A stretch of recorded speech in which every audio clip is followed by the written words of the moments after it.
Let's be clear from the start, this is not about blind faith, instant blessings, or emotional comfort. This is about accountability, recalibration, and long-term alignment. We were wrong about one major thing. We thought being chosen meant life would be easier, clearer, or faster. It doesn't. Being chosen means you are trusted with pressure, delay, and responsibility, because your impact requires it. Here are 5 principles you must understand if you're going to move forward without bitterness, distraction, or self-sabotage. Most people misunderstand delay because they measure progress emotionally instead of structurally. They expect movement to feel obvious, rewarding, and externally visible. When it doesn't, they assume something is wrong, either with the path, the timing, or themselves. But delay is not a random malfunction in life system. It is often a response to internal unreadiness, not external unfairness. If outcomes arrive the moment desire appeared, most people would collapse under what they asked for. Capacity is rarely built at the same speed as ambition, and delay exists to close that gap. Think about how people behave when they receive responsibility before discipline. Money without structure doesn't create freedom, it amplifies bad habits. Authority without emotional control doesn't create leadership, it creates instability. Visibility without identity doesn't create impact, it creates confusion. Delay functions like a buffer. It slows the arrival of outcomes until the internal system's judgment, restraint, consistency, patience can support the weight of success.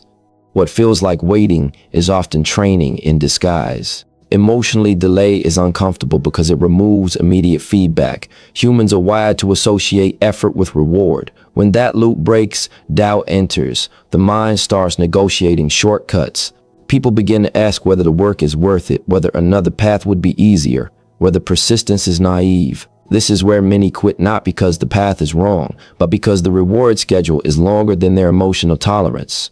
They mistake silence for rejection, when it is often a test of endurance. You can see this in everyday situations. Someone commits to improving their health. The first weeks are discipline heavy and result light. The scale barely moves, energy fluctuates, habits feel forced. Many stop there, concluding it doesn't work. But what's really happening is that the body is adjusting internally before external change becomes visible. The same applies to skill building, financial stability, and personal growth.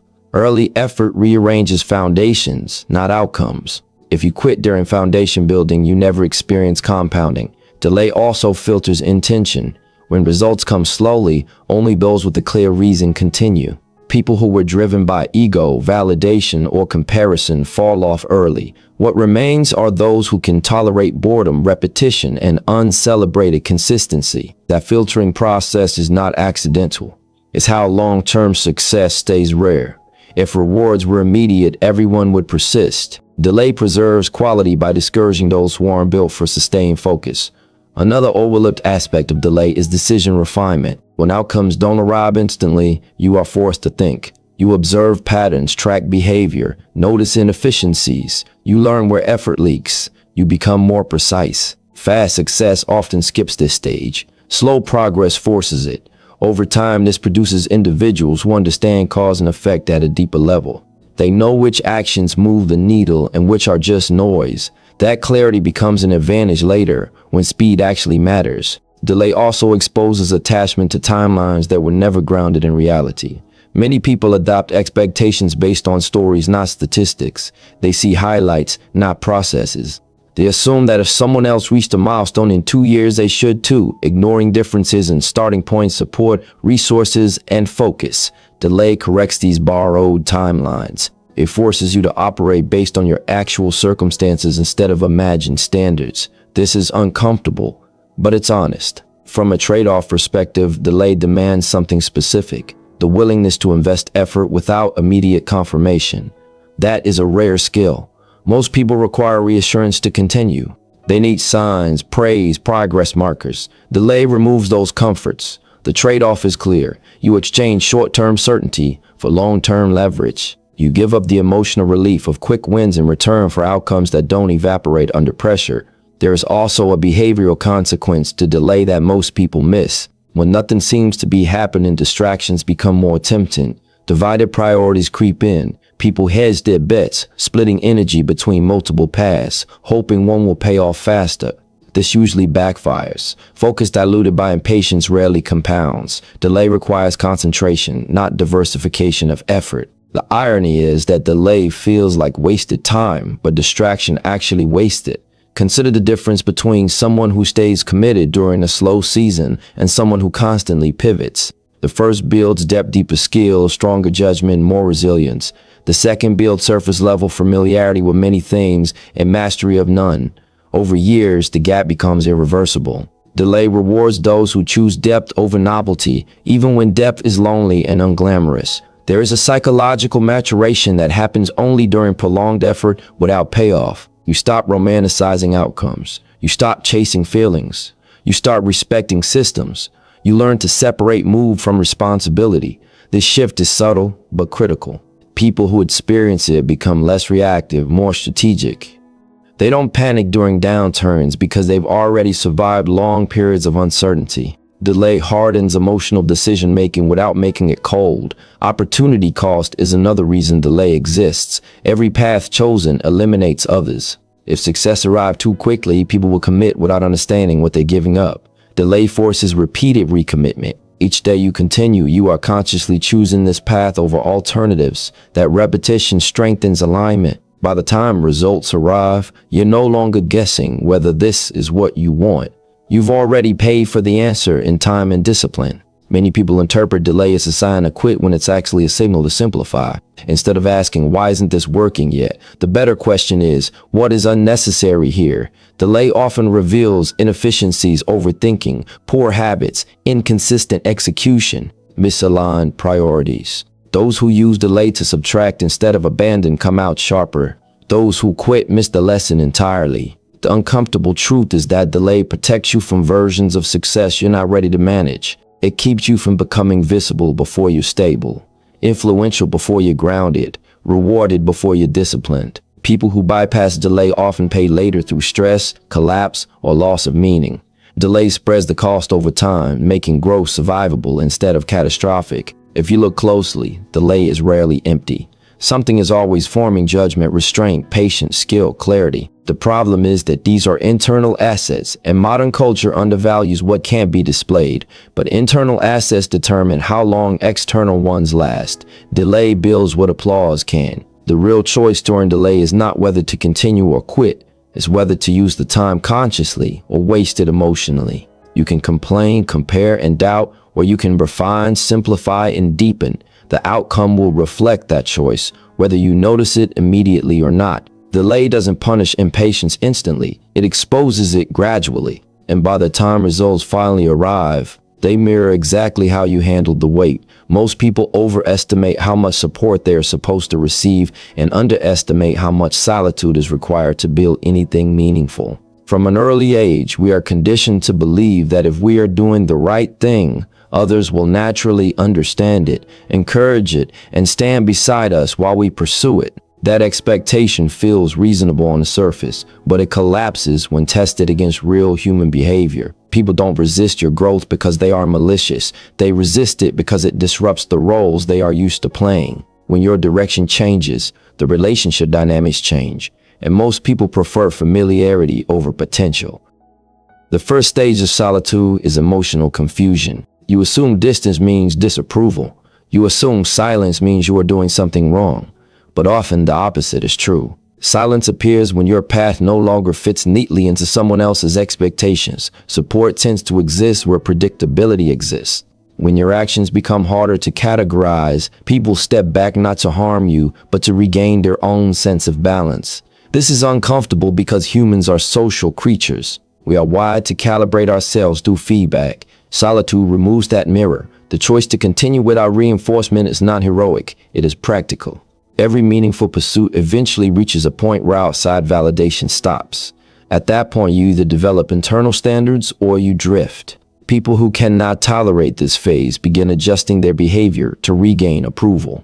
They soften their ambition, explain themselves excessively, or delay progress to stay relatable. The trade-off is subtle but severe. You exchange long-term alignment for short-term comfort. Over time, that decision erodes respect both from others and from yourself. You can see this pattern clearly in work environments. Someone decides to improve their skills beyond their current role. They study after hours, take on difficult projects, think independently. Initially, there may be encouragement, but as the gap widens, discomfort emerges. Peers feel exposed, routines are questioned, comparison becomes unavoidable. Support turns into distance or mild resistance. At this point, the individual faces a decision: slow down to preserve harmony or continue forward alone. Each option has a cost. Harmony preserves social ease but caps growth. Solitude disrupts comfort but expands capability. Solitude is not the absence of people. It is the absence of agreement. It's being surrounded but not mirrored. This is where many misinterpret what's happening. They think they are being punished when they are actually being filtered. The path narrows not because it's wrong, but because it requires focus that most are unwilling to sustain. When fewer voices echo your direction, you are forced to listen to your own reasoning more carefully. Weak motives collapse under that pressure. Solid ones sharpen. There's also a discipline component to solitude that often goes unnoticed. When no one is watching, encouragement disappears and comparison fades. Your routines become honest. You find out whether you will show up without applause. Many people only perform when observed. Solitude removes performance incentives and leaves only commitment. That is why progress made in isolation tends to be more durable. It is built on habit, not mood. Misplaced focus during this phase can quietly undo everything. Some people respond to solitude by constantly seeking new groups, mentors, or audiences, hoping to replace what was lost. This scattering of attention feels productive, but isn't. Each new social orbit demands explanation, adjustment, and emotional labor. The cost is depth. Instead of building skill, clarity, or momentum, energy gets spent on being understood. Over time, this divided focus slows progress enough to justify self-doubt, creating a cycle that looks like confusion but is really avoidance. There's a financial parallel that makes this easier to understand. Long-term investing requires ignoring daily noise. Prices fluctuate, opinions shift, and narratives change. If you react to every signal, you never benefit from compounding. Solitude functions the same way. It protects you from overreacting to short-term feedback. It limits input so judgment can mature. The trade-off is emotional quiet, which many interpret as loneliness. But quiet is often the environment where clarity grows. Another uncomfortable truth is that some relationships only function when you stay smaller than your potential. Not because others are bad people, but because the relationship was built around a certain balance. When you change, the structure weakens. Solitude is sometimes the byproduct of outgrowing the context, not rejecting it. Holding on to those connections out of guilt delays adaptation. You remain mentally split, one part moving forward, one part preserving the past. That split shows up in inconsistent decisions, diluted effort, and chronic fatigue. People often say they value honesty, but most only tolerate it when it doesn't require change. Solitude emerges when your choices imply a different standard. Your discipline highlights inconsistency. Your focus exposes distraction. This creates tension, and distance becomes the simplest resolution. Interpreting that distance as a signal to stop is a misunderstanding of cause and effect. The distance didn't appear because the path is wrong. It appeared because the path is demanding. There is also a quiet confidence that develops when you stop explaining yourself. Explanation is often a form of seeking permission. When you remove that habit, decisions become cleaner. You act, observe results, adjust. This feedback loop is faster and more accurate than social consensus. Over time, your identity becomes anchored in evidence, not opinion. That internal stability is rare and valuable. The opportunity cost of avoiding solitude is significant. If you structure your life to remain agreeable, you limit the range of actions you're willing to take. You choose predictability over progress. That choice compounds just as powerfully as discipline does, but in the opposite direction. Years later, it shows up as regret disguised as rationalization. People say they were being realistic when they were actually being cautious to the point of stagnation. Solitude, when used correctly, is not isolation. It's selective engagement. You reduce noise to increase signal. You stop asking for consensus and start tracking results. You become less reactive, more deliberate. This doesn't make you superior, it makes you precise. And precision is what long-term outcomes depend on. The most important shift during this phase is accepting that understanding is not a prerequisite for progress. Many people wait to be understood before they move. That waiting costs them years. Progress creates understanding, not the other way around. Once results appear, confusion often turns into admiration. But by then, the work has already been done in quiet, without permission, without reassurance, and without a crowd. Discipline is misunderstood because it doesn't feel spiritual, inspiring, or emotionally rewarding in the moment. People associate belief with emotion, confidence, hope, excitement, certainty. But emotion is unreliable. It fluctuates based on sleep, stress, comparison, and circumstance. If belief were measured by how strongly you feel in a given moment, most people would abandon their values weakly. Discipline exists precisely because emotion cannot be trusted to carry long-term outcomes. At its core, discipline is behavior that does not require agreement from your feelings. It is action taken because you decided once, not because you are motivated today. That distinction matters more than people realize. When you rely on motivation, you are outsourcing your future to a variable you don't control. When you rely on discipline, you reclaim authorship over your direction. The trade-off is obvious but uncomfortable. Discipline feels restrictive in the short term, while motivation feels freeing. The outcome reverses over time.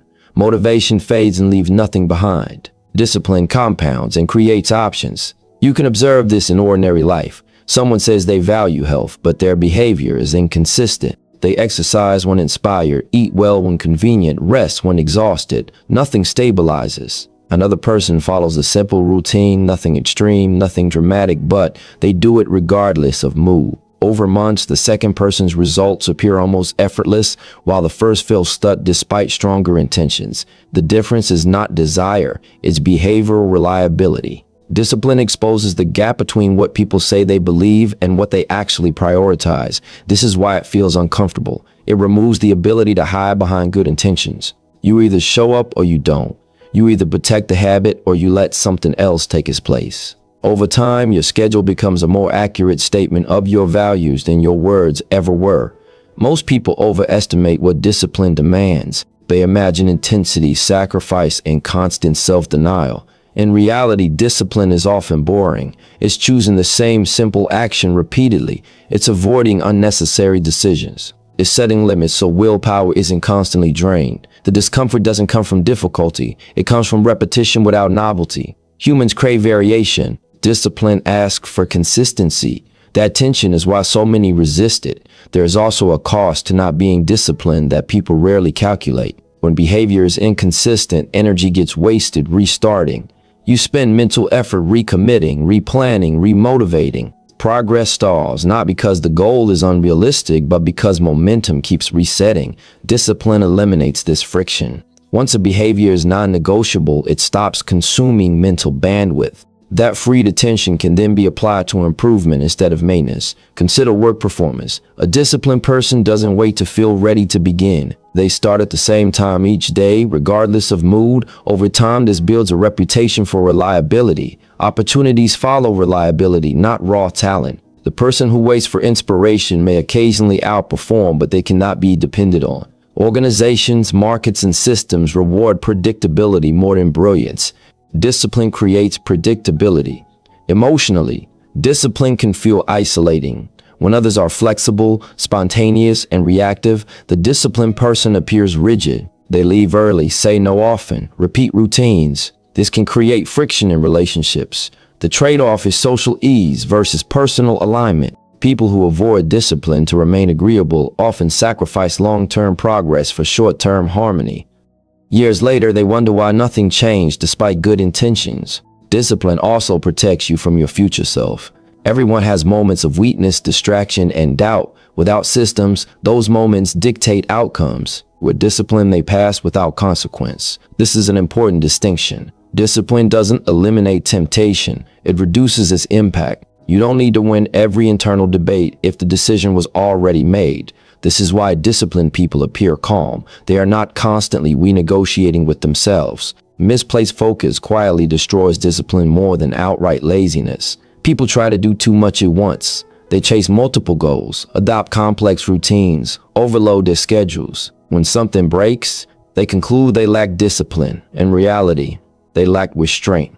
Discipline thrives under simplicity. Fewer priorities mean fewer excuses. Focus is not about ambition, it's about exclusion. What you leave out matters as much as what you commit to. There's a financial parallel here as well. Long-term wealth is rarely built through dramatic moves. It's built through consistent contributions, controlled spending, and patience. People who chase quick gains often experience volatility that wipes out progress.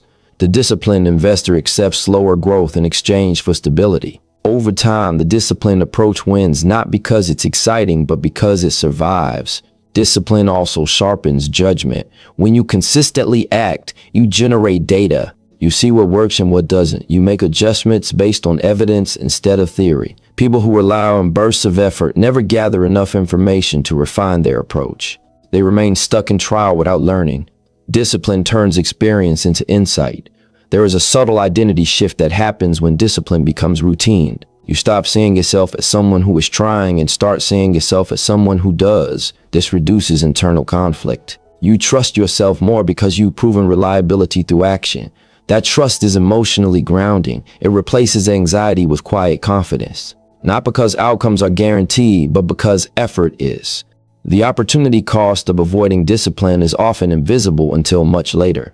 Years pass with activity, but little progress.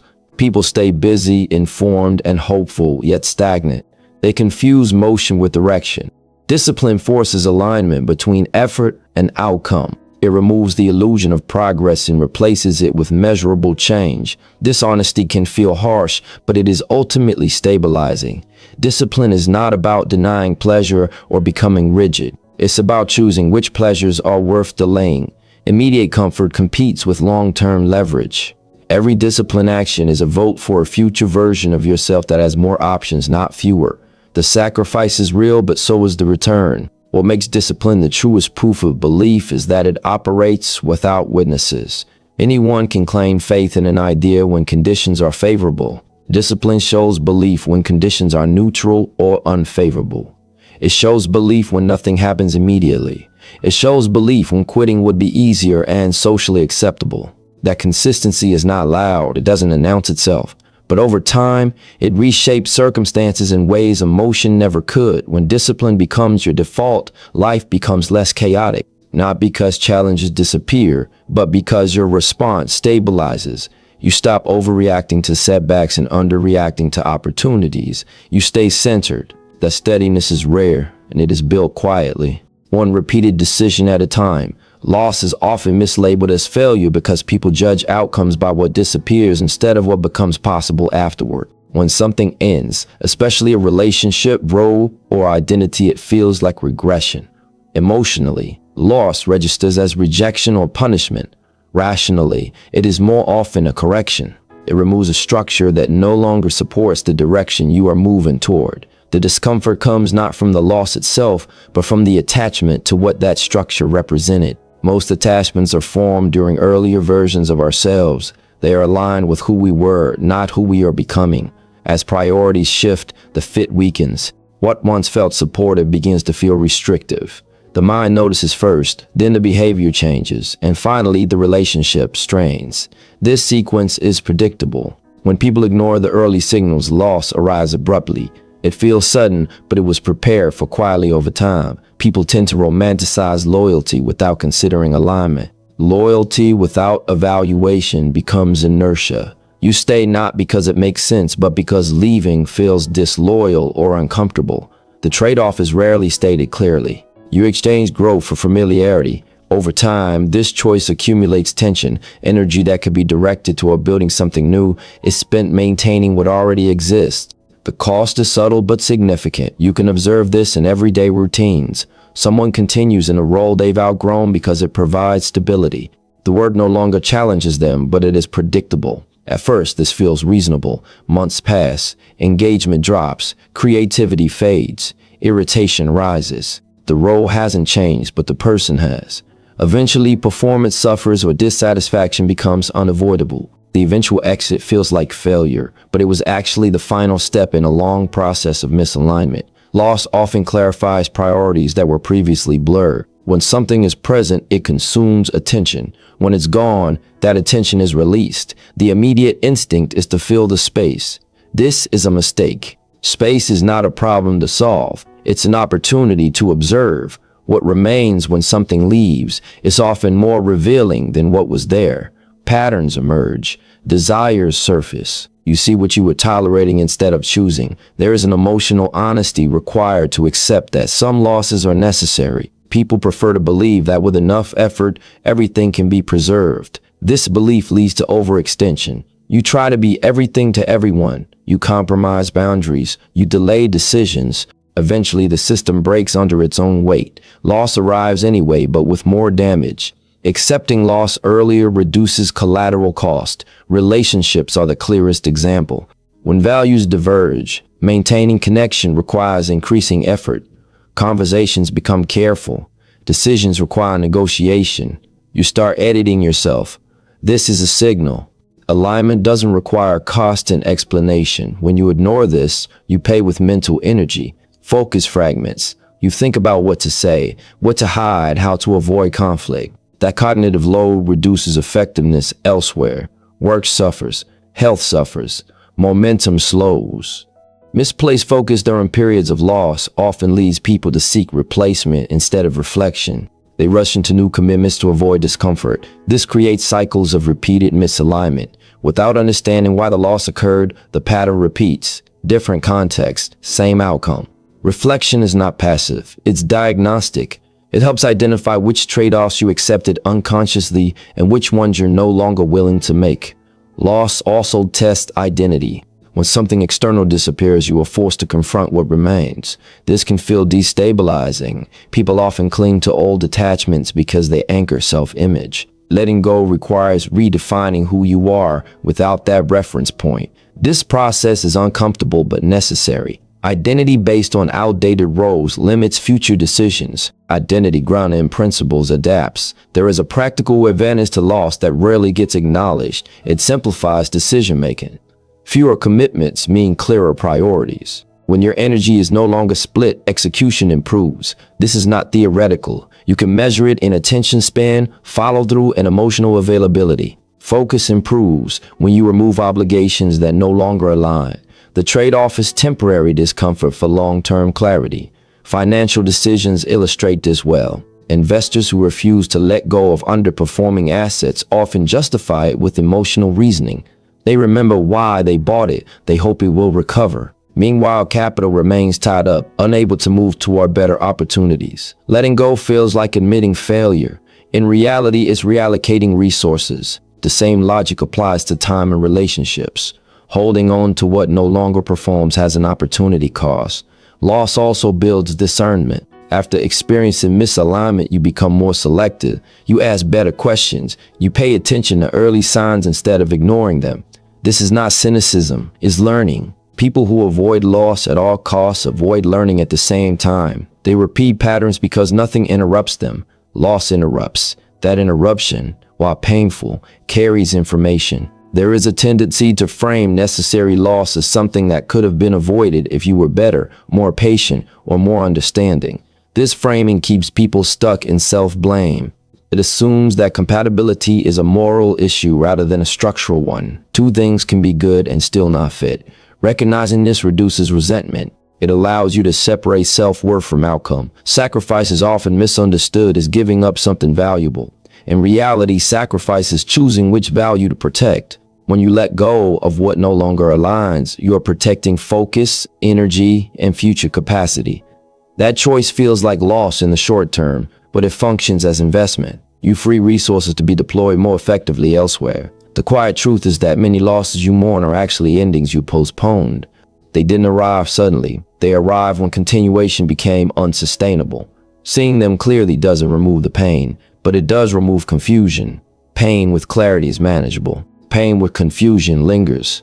When loss is reframed as information rather than punishment, it becomes usable. You stop asking why it happened and start asking what it revealed. That shift changes behavior. You make cleaner decisions. You invest with intention. You protect alignment. Over time, this leads to fewer dramatic losses and more deliberate transitions. Loss, when integrated properly, refines your sense of direction. It doesn't make you harder. It makes you more precise. You learn what you're willing to give energy to and what you're not. You become less reactive and more deliberate. This is not emotional numbness. It is emotional maturity built through experience, not avoidance. Humility is often confused with low confidence or self-suppression, but in practice it is neither. It is accurate self-assessment. It is knowing what you know, knowing what you don't, and acting accordingly without the need to broadcast either. When people rush to prove themselves, it is usually not because they are capable, but because they are unsure. The urge to be seen, acknowledged, or validated often precedes mastery, not the other way around. Long-term outcomes favor those who allow ability to mature before visibility demands it. Most people underestimate how distracting recognition can be. Early praise feels energizing, but it subtly shifts focus from process to perception. Instead of asking, what improves this, the question becomes, how is this being received? That change in orientation alters decision-making. Choices start serving image instead of function. Over time, performance plateaus because learning slows. The trade-off is clear but rarely examined. Immediate recognition in exchange for reduced depth. You can see this dynamic in everyday work. Someone receives attention for a partial success. Meetings increase. Opinions are requested. Expectations rise faster than skill. Time once spent refining work is now spent maintaining status. Errors appear, not because the person lacks potential, but because growth was interrupted. Humility would have delayed exposure until capability matched demand. The absence of humility accelerates pressure before structure exists to handle it. Humility also protects focus. When you accept that you are still learning, you remain open to feedback. You listen instead of defending. You observe instead of reacting. This openness is not weakness, it is efficiency. Defensive behavior consumes energy without improving outcomes. Humble behavior channels energy into adjustment. Over long periods, small adjustments compound into large advantages. There is an emotional cost to humility that discourages people from practicing it. Being overlooked feels unfair. Watching others receive recognition while you work quietly can trigger comparison and doubt. This is where long-term thinking becomes essential. Recognition is not evenly distributed in the short term, but capability is. When capability accumulates without attention, it creates leverage. When attention accumulates without capability, it creates fragility. Misplaced focus during this phase often takes the form of performance signaling. People begin optimizing for appearance rather than substance. They talk more than they test. They announce plans instead of executing them. This behavior creates the illusion of progress while slowing real development. The opportunity cost is severe. Time spent curating perception is time not spent building competence. Humility simplifies decision-making by narrowing the objective. The goal is no longer to impress. It is to improve. This clarity reduces noise. You choose tasks based on learning value rather than visibility. You accept unglamorous work because it strengthens foundations. Over time, this creates a skill set that is deep rather than wide, durable rather than flashy. There is a financial parallel here. Investors who chase attention often overpay. They buy what is popular, not what is sound. Humble investing avoids crowded trades and focuses on fundamentals. The reward is slower validation but stronger returns. The same logic applies to personal development. Avoiding the spotlight allows fundamentals to mature without distortion. Humility also influences how you respond to setbacks. When ego is involved, mistakes feel threatening. You defend, rationalize, or deflect. Learning slows because admitting error feels costly. With humility, mistakes are data. You adjust without drama. This creates resilience. Over time, humble individuals recover faster and adapt more effectively than those who protect image at all costs. There is a social dimension to humility that is often misunderstood. Quiet competence earns trust differently than loud confidence. People may not notice immediately, but they rely on it when stakes rise. In high-pressure situations, consistency matters more than charisma. Those who invested in mastery instead of attention become anchors. Their influence grows not through assertion, but through reliability. Short-term humility also guards against premature certainty. Many people lock into rigid beliefs too early because changing their mind publicly feels embarrassing. Humility allows beliefs to evolve. You can update without losing identity because your identity isn't built on being right. This flexibility is essential in complex environments where information changes and assumptions fail. The sacrifice humility demands is patience. You must tolerate being underestimated. You must accept that progress will be quiet and that others may misunderstand your pace. This is difficult in a culture that rewards speed and visibility, but the trade-off favors those who can endure it. When results finally surface, they carry weight because they are backed by substance. Divided priorities often emerge when humility is absent. You try to grow and perform at the same time. You split attention between learning and impressing. Neither receives full energy. Growth slows and performance feels stressful. Choosing humility resolves this conflict. You delay performance to prioritize learning. The outcome is stronger performance later, delivered with less strain. Humility also stabilizes ambition. Without it, ambition becomes restless. You chase milestones to prove worth. With humility, ambition becomes strategic. You pursue progress because it aligns with your standards, not because it validates you. This shift reduces anxiety. You are less reactive to comparison because your reference point is internal. Over long periods, humility compounds in ways that are hard to see early on. Skills deepen. Judgment sharpens. Emotional reactions soften. You become harder to distract and harder to destabilize. None of this is dramatic. It doesn't announce itself. But when complexity increases, these traits matter more than raw speed or loud confidence. The uncomfortable truth is that many people would rather be seen early than be strong later. They choose recognition over readiness. This choice feels rewarding until pressure exposes the gap. Humility delays gratification, but it aligns growth with capacity. When recognition finally arrives, it doesn't derail progress because it rests on a stable foundation. Humility is not about thinking less of yourself. It is about thinking less about yourself while the work is being built. That shift changes everything. Chosen one. You're not behind. You're being refined. The confusion wasn't a mistake. The delay wasn't neglect. The solitude wasn't rejection. It was preparation. Stay focused when emotions fluctuate. Stay disciplined when motivation fades. Stay patient when results lag behind effort. The long term always rewards those who can outlast the noise. And when it finally comes together, it won't feel like luck. It will feel earned.